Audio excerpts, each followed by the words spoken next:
L'arrivée historique à Kansas City et le début du dernier bal. Kansas City. Un lundi matin, baigné par une lumière particulière. Les portes du véhicule s'ouvrent et Lionel Messi en descend avec un sourire aux lèvres. Il apparaît détendu, d'une sérénité absolue, avec cette forme de calme olympien qui n'appartient qu'aux très rares personnes qui savent exactement qui elles sont, ce qu'elles représentent et la trace indélébile qu'elles ont déjà laissée dans l'histoire de l'humanité. Juste à ses côtés, comme une ombre fidèle, se tient Rodrigo de Paul. Les deux hommes avancent d'un pas tranquille avant de se fondre dans des accolades chaleureuses avec les membres du staff technique, les employés de la Fédération argentine et les partenaires de sélection qui avaient déjà pris leur quartier au sein du complexe hôtelier. Ces images capturées à la volée ont fait le tour de la planète football en l'espace de quelques secondes à peine. L'information s'est propagée comme une traînée de poudre sur tous les réseaux sociaux. Le grand capitaine est bien là, à Kansas City. À cet instant précis, la Coupe du Monde cesse d'être une simple perspective lointaine pour l'Argentine. Elle devient une réalité palpable, concrète, immense. Mais il y a une face cachée à cette arrivée que les caméras de télévision et les photographes n'ont pas pu capter. Un événement secret s'est déroulé à l'abri des regards, entre les murs de la concentration de l'Albiceleste, dans les heures qui ont suivi cette installation. Une confidence majeure qui, lorsqu'elle sera révélée au grand jour, va totalement redistribuer les cartes de l'un des feuilletons de transfert les plus longs, les plus complexes et les plus passionnants du football européen moderne. Notre canal a réussi à obtenir une longueur d'avance absolue grâce au contenu exclusif d'une interview confidentielle que Messi a accordée dans l'intimité de ses premières heures en territoire américain, un entretien de fond qui n'a pas encore été diffusé par les médias officiels. Durant cet entretien exclusif, le leader de l'Argentine a prononcé des mots que personne ne s'attendait à entendre dans un tel contexte. Des phrases si fortes que le journaliste chargé de l'interroger est resté de marbre, frappé de stupeur en direct par l'ampleur de la révélation.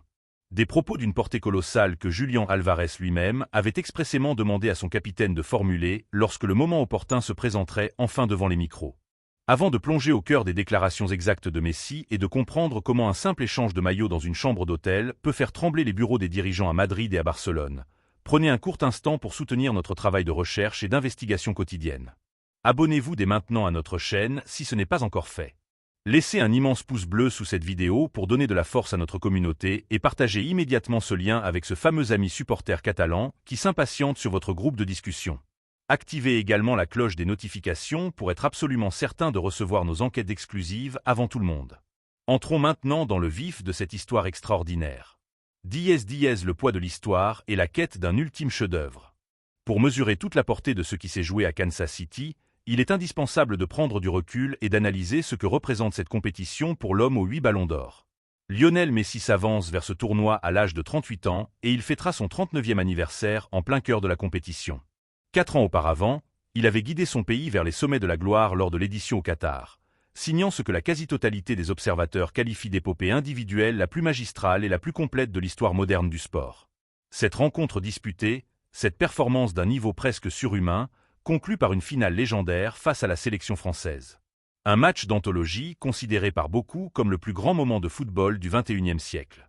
Après une vie entière passée à courir après ce Graal absolu, après avoir essuyé des critiques féroces dans son propre pays et des désillusions dramatiques en finale, il avait enfin soulevé ce trophée tant convoité dans le ciel de Lusail, porté par les larmes sincères de ceux qui touchent au but après une vie de sacrifice. Aujourd'hui, le revoici sur la scène internationale, fort de son quotidien sous les couleurs de l'Inter Miami, où il continue d'étaler toute sa classe dès que son physique le lui permet. Le corps n'est évidemment plus celui de ses 27 ans, la vitesse pure a logiquement payé son tribut aux années passées au sommet, mais l'intelligence de jeu, la lecture des espaces et la pureté technique sont restés totalement intacts. Le temps n'a pas eu de prise sur son génie créatif. Tout le monde a conscience qu'il s'agit là de sa dernière danse sur la plus grande scène du monde. Ses proches le savent, le staff technique le sait, et le peuple argentin s'y prépare avec une pointe de nostalgie. Messi lui-même, qui a passé une grande partie de sa carrière à éviter les questions sur sa retraite avec l'habileté d'un joueur qui préfère se concentrer sur le présent, ne cherche plus à nier l'évidence. On ressent une forme d'acceptation sereine et paisible dans ses interventions récentes, une maturité nouvelle qui tranche avec la nervosité des années passées. C'est le comportement d'un athlète en paix avec son héritage, résolu à savourer chaque fragment de seconde de cet ultime rassemblement pour s'assurer que, dans 10 ou 20 ans, il ne traînera aucun regret derrière lui. C'est précisément dans cet état d'esprit bienveillant et protecteur que le capitaine a ouvert les portes de son intimité pour cette fameuse interview secrète. Les déclarations qui en découlent vont provoquer un séisme médiatique bien plus puissant que n'importe quelle rumeur de transfert classique.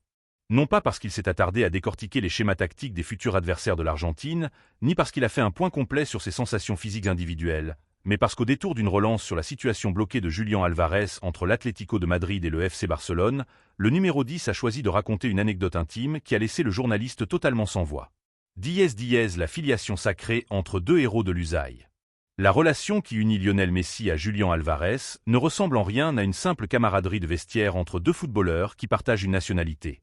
Il existe entre eux un fil invisible qui symbolise le passage de témoin parfait entre la vieille garde qui a tout gagné et la nouvelle vague incarnée par l'attaquant de 26 ans, affamé de titres et de reconnaissance au moment d'aborder les plus belles années de sa vie athlétique. Ils ont partagé ensemble l'ivresse du triomphe de 2022. Ils ont connu la chaleur des accolades sur la pelouse de l'usaille, ce genre d'expérience unique qui scelle une amitié à tout jamais d'une manière que personne d'autre ne peut comprendre. L'apport de l'ancien joueur de River Plate avait été absolument déterminant lors de cette campagne dorée, avec ses courses incessantes, son doublé mémorable en demi-finale face à la Croatie et son travail de harcèlement colossal en finale contre les Bleus. Messi a été le témoin privilégié de cette éclosion au plus haut niveau. L'admiration qu'il porte au jeune attaquant dépasse de loin le cadre professionnel. Dans l'entourage de la sélection, on décrit leurs échanges comme ceux de deux complices qui se comprennent d'un simple regard, que ce soit sur le rectangle vert ou en dehors, avec une spontanéité rare dans le football d'élite.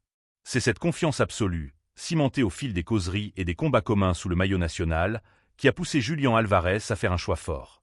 Au moment de valider le tournant le plus crucial de son parcours en club, il a choisi de se confier à son capitaine et lui a demandé de devenir son porte-voix auprès du grand public, en profitant de cette première tribune médiatique à Kansas City pour officialiser la fin des doutes. Et le moins que l'on puisse dire, c'est que Messi s'est exécuté avec une décontraction déconcertante, arborant le sourire de celui qui détient un secret magnifique et qui trépigne d'impatience à l'idée de le révéler.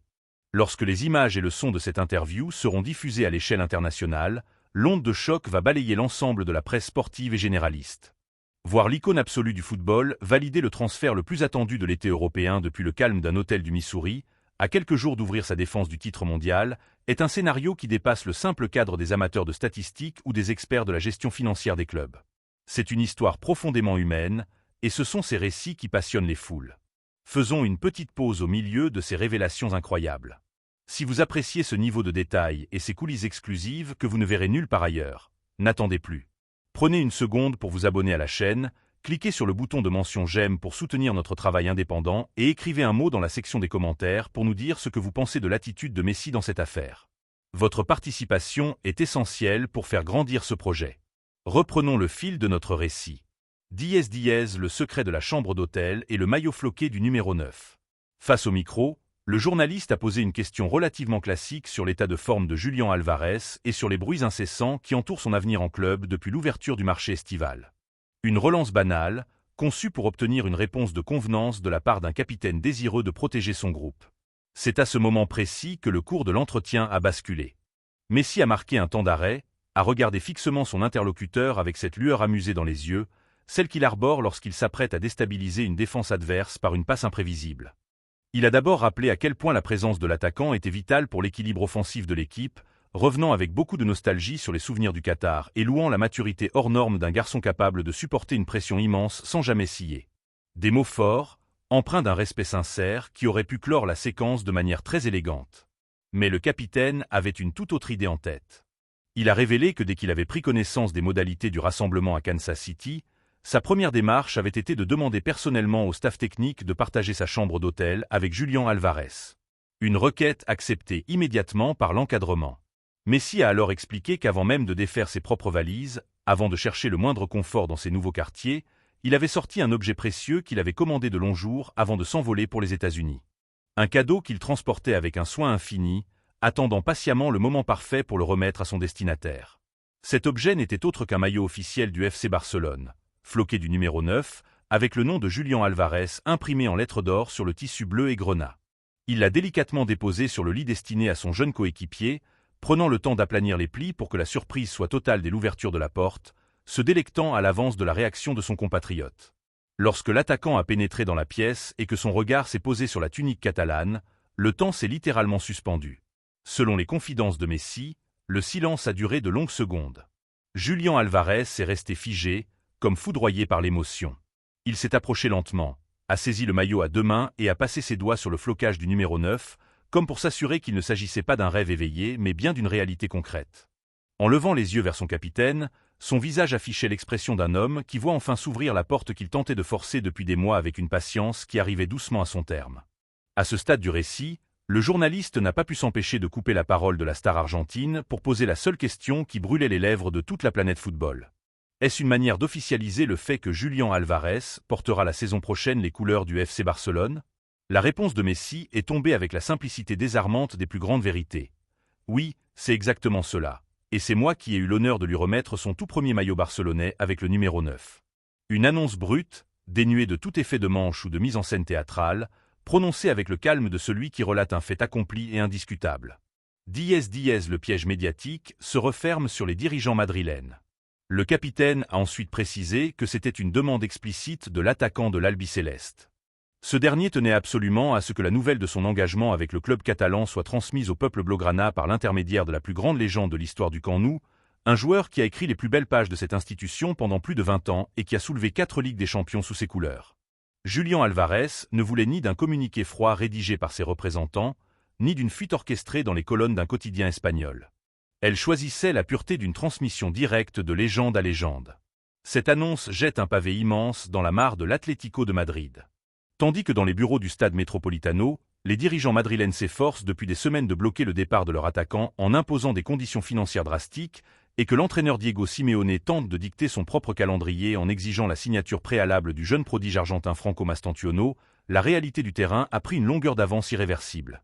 Pendant que les états-majors négocient les termes d'une indemnité ou que les avocats affûtent leurs arguments juridiques en coulisses, le maillot numéro 9 du Barça repose déjà dans une chambre d'hôtel de Kansas City. Certes, les transactions contractuelles ne se valident pas uniquement sur la base d'une offre symbolique ou d'une confidence partagée dans l'intimité d'une sélection. L'Atlético de Madrid dispose toujours d'un contrat en bonne et due forme courant jusqu'en 2030 et possède techniquement les leviers légaux pour retenir son joueur si les garanties financières ne sont pas satisfaites par la direction barcelonaise. Cependant, la donne géopolitique et médiatique de ce transfert vient de changer du tout au tout. Une fois que cette interview sera accessible à tous, les dirigeants madrilènes comme Enrique Cerezo et Miguel Ángel Gilmarín vont se retrouver dans une position intenable face à leurs propres supporters et face aux observateurs internationaux. Comment justifier le maintien de force au sein de l'effectif d'un joueur dont la volonté de rejoindre la Catalogne a été publiquement validée et mise en scène par Lionel Messi lui-même? L'impact en termes d'image de marque est dévastateur et s'avère impossible à soutenir sur la durée sans provoquer des tensions internes majeures. Au sein du vestiaire des Colchoneros, la situation risque de devenir particulièrement lourde à gérer pour Diego Simeone. Le technicien argentin a prouvé par le passé sa capacité à manager les égos et à isoler ses hommes des bruits extérieurs pour créer une bulle de travail hermétique. Mais il lui sera impossible d'empêcher ses joueurs de consulter leur téléphone portable et de voir s'étaler à la une de tous les sites d'information l'image de leur partenaire d'attaque posant avec la tunique d'un concurrent direct pour le titre en Liga. L'autorité de l'entraîneur se retrouve directement défiée par la force des événements, et le climat de confiance indispensable à la préparation de la saison s'en trouve grandement fragilisé. Le président Joan Laporta et son directeur sportif Deco savent désormais que la voie est tracée. L'entraîneur allemand Hansi Flick dispose enfin de la pièce maîtresse qu'il réclamait pour finaliser l'architecture de son secteur offensif en vue de la saison prochaine. Dans son esprit et dans ses plans tactiques, le profil de Julián Álvarez correspond en tout point à sa vision du football moderne.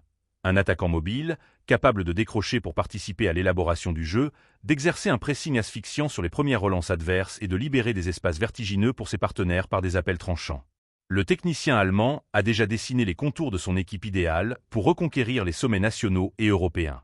Avec Gordon sur l'aile droite, la créativité de Bernardo Silva dans l'entrejeu, la solidité de Keki Bruno dans le couloir gauche de la défense et l'instinct de tueur des surfaces de Julián Álvarez au poste de numéro 9, le projet barcelonais prend une envergure terrifiante.